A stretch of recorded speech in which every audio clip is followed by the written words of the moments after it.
हाय friends, मैं Meena Pandey. Welcome back to my channel serve with love.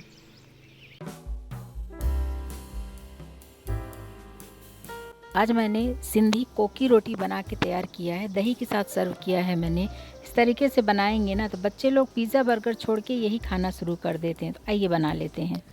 तो मैंने 1 कप आटा ले लिया है। ना ही ये मैदा है और ना ही ये मल्टीग्रेन जो आटा आता है ना वो भी नहीं है। ये नॉर्मल जो हम डेली यूज़ में व्हीट फ्लोर लेते हैं, ये वही गेहूं का आटा लिया है।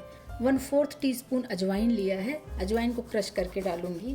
1/2 टीस्पून जीरा डाल रही हूँ। 2 पिंच के करीब मैं हल्दी पाउडर डाल रही हूँ। 1/4 टीस्पून में धनिया पाउडर डाल रही हूँ। मसाले आप अपने अकॉर्डिंग कम ज़्यादा कर सकते हो।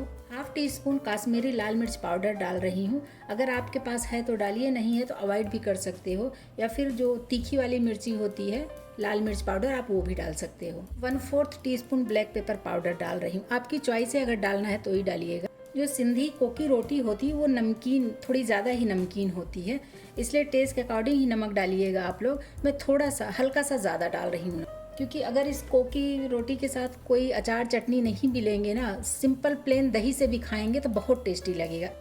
सारे मसाले डाल दिए, अभी इसको मैं मिक्स कर लेती हूँ। मैं 2 टेबल स्पून बेसन डाल रही हूँ। इससे टेस्ट भी अच्छा आएगा और सोंधा सोंधा सा खुशबू आएगा तो अच्छा लगेगा खाने में। तो मसालों के साथ ये बेसन भी मैं मिक्स कर देती हूँ। जो सिंधी कोकी रोटी बनती है उसमें मोयन भी बहुत अच्छा डला रहता है। मैं इसमें 2 टेबल स्पून घी डाल रही हूँ। घी डाल के अच्छे से मोयन कर देती हूँ। 1 टेबल स्पून घी मैं और ले रही हूँ।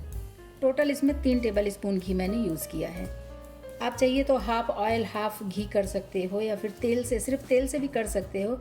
लेकिन बटर या घी डालेंगे ना तो इसमें क्रिस्पीनेस आएगा, तो खाने में भी अच्छा लगेगा, क्रिस्पी क्रिस्पी। इसलिए प्रेफर करिए कि घी का ही मोयन दीजिए तो ज़्यादा अच्छा है।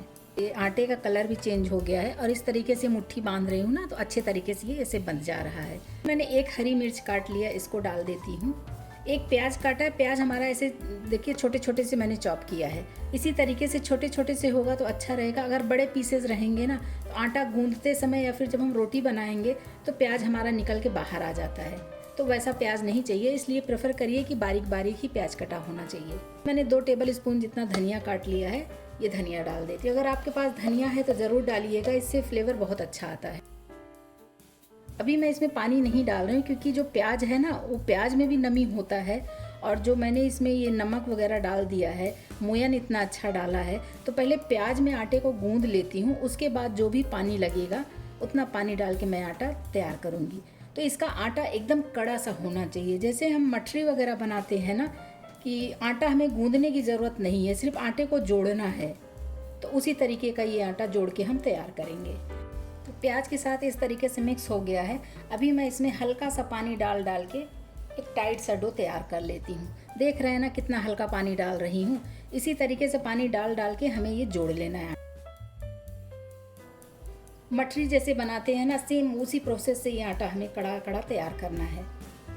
तो इसमें ज़्यादा पानी की भी ज़रूरत नहीं पड़ेगी।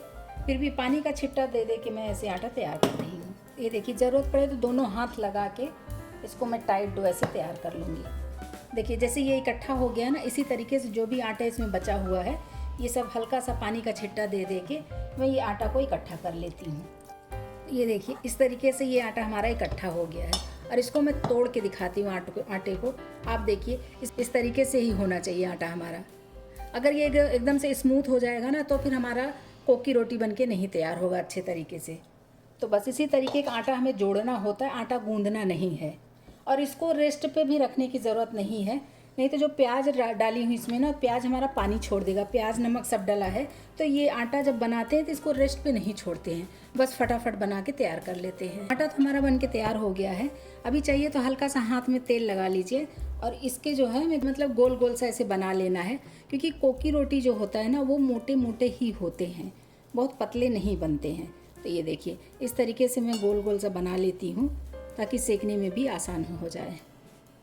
ऐसे हाथ पे रख के इसको दबा देती हूँ। इस तरीके से दबाए हैं ना, और ये जो क्रैक देख रहे हैं ना, क्रैक आना ज़रूरी है। अगर क्रैक आ रहा है इसका मतलब है कि आपका आटा बिल्कुल परफेक्ट गूंदा है। अगर ये क्रैक नहीं आएगा तो इसका मतलब है कि आपने आटे को गूंद गूंद के चिकना कर दिया है।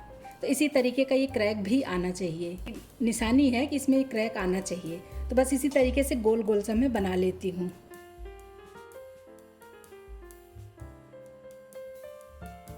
1 कप आटे में 5 हमारा बन के तैयार होगा। तो जैसे कि 4 मैंने ये बना लिया है, इन 4 को पहले मैं सेक लेती हूँ। ये फ्राइंग पैन ले लिया है, आप कोई भी तवा ले लो, कोई फ्राइंग पैन ले लो, जिसमें मर्जी सेको, उससे कोई फ़र्क नहीं पड़ता है। जो पैन या तवा हम लेंगे ना, थोड़ा वज़न मतलब कि वेट वाला होना चाहिए, मोटा होना चाहिए। तो गैस जला के मैंने ये अपना फ्राइंग पैन रख दी। पैन हमारा गर्म हो चुका है। जो मैंने ये टिक्कियाँ बना ली है ना, इसको ऐसे रख दे रही हूँ और इसको मैं ऐसे सेकने दूँगी। अभी इसमें तेल घी कोई भी चीज़ लगाने की ज़रूरत नहीं, इसको मैं हल्का हल्का सेक जाने देती हूँ। 2 से 3 मिनट इसको ऐसे मैं सेकने दूँगी।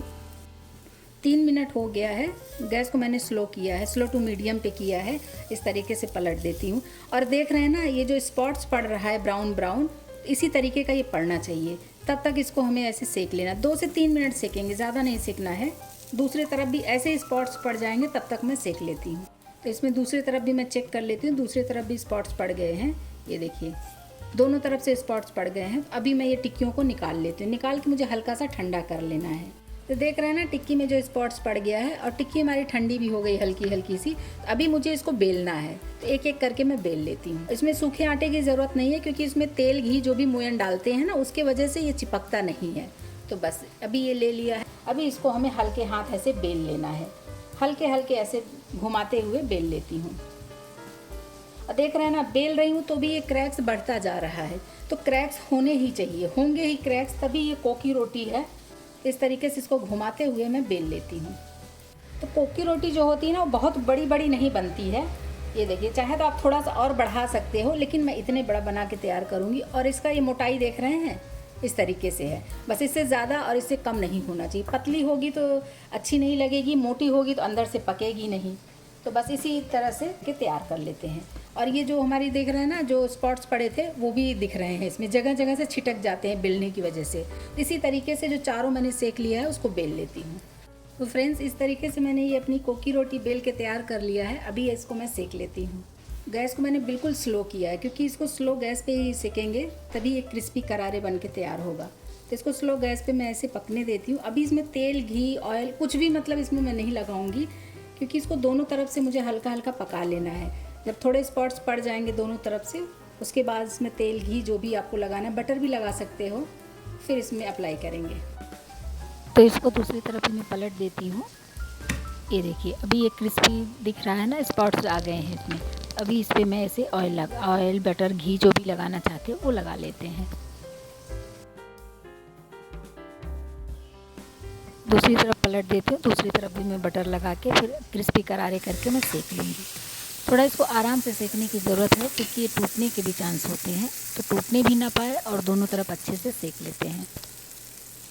स्लो गैस पे धीरे धीरे पकाएंगे ना, तो इसमें देखिए ब्राउन ब्राउन स्पॉट्स पड़ रहे हैं। यही खाने में टेस्टी लगेगा, एकदम क्रिस्पी करारे हो। तो इस तरीके से एक बार ज़रूर बना के ट्राई करिए, मज़ा आ जाएगा खा के। और इसके साथ कुछ चटनी सब्जी कुछ भी नहीं है तो आप दही के साथ खा सकते हो, दही का रायता हो या दही प्लेन भी खा सकते हो साथ में। एक रोटी सेकने में कम से कम 5 से 7 मिनट लग ही जाता है, क्योंकि ये थोड़ी मोटी भी होती है और इसको अंदर तक पकाना होता है। मैंने 1 कप आटा लिया था, गेहूं का आटा, और उसमें 2 टेबल स्पून बेसन डाला है। तो उतने से मेरे 5 पीस बन के तैयार हुए हैं, क्योंकि ये थोड़े मोटी मोटी बनती है और कोकी रोटी ऐसे ही बनती है। जो ट्रेडिशनल बनती है ना, वो ऐसे ही बनती है। बाकी आप चाहिए तो आटे की जगह मैदा भी ले सकते हो या फिर मैदा भी मिक्स कर सकते हो, लेकिन जो ट्रेडिशनल बनती है वो इसी तरीके से बन के तैयार होती है। तो ये रोटी मेरी सेक गई है, इसको निकाल लेती हूँ, इसी में बाकी मैं डाल के सेक लेती हूँ। तो अभी मैंने इसमें तेल घी कुछ भी नहीं डाला है, जो लगा है बस वही उतना। 1.5 से 2 मिनट हो गया है, एक बार इसको पलट लेती हूँ।